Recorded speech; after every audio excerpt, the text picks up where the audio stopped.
What did you make of this situation where it's now established by the Kenova team and John Boucher that steak knife probably killed more than he saved?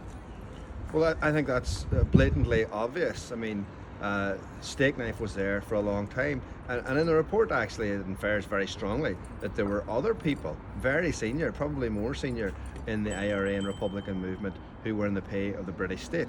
So that tells you that, one, the Army Council was allowing steak knife and his compatriot to do those ugly, horrible things, and the British government knew about it. So how much did they actually know, and how much were they controlling the IRA through all those years? Should steak knife now finally officially be named? It's absolutely clear steak knife was Freddie Scappaticci, but what isn't clear is that who else was involved, who else was in the pay of the British state. And I think when you join the dots, it's pretty clear to me that very, very senior people in the IRA, in the Republican movement, were in the pay of the British state, and the British state were clearly controlling a lot of this that went on over many years. And what has really happened is that ordinary people have been left to pick up the pieces. The victims and all those people in our society who've been held back because of these actions have been left out in the cold, and the British government are again trying to do that with their new legacy legislation. Where are the victims in all of this? Because John Boucher clearly made the point that the PPS are under-resourced, and senior lawyers were having to look at these cases practically in their spare time. I think there's major questions for the PPS. It is very difficult to understand how charges aren't going to be brought against some of the people uncovered in this report, and I think John Boucher has basically said the same himself.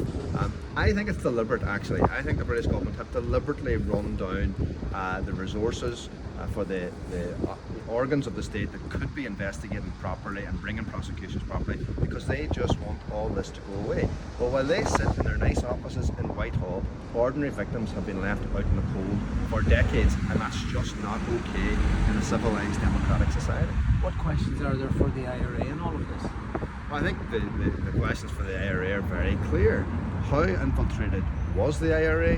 How much of that information was going directly to the British government at the very highest levels?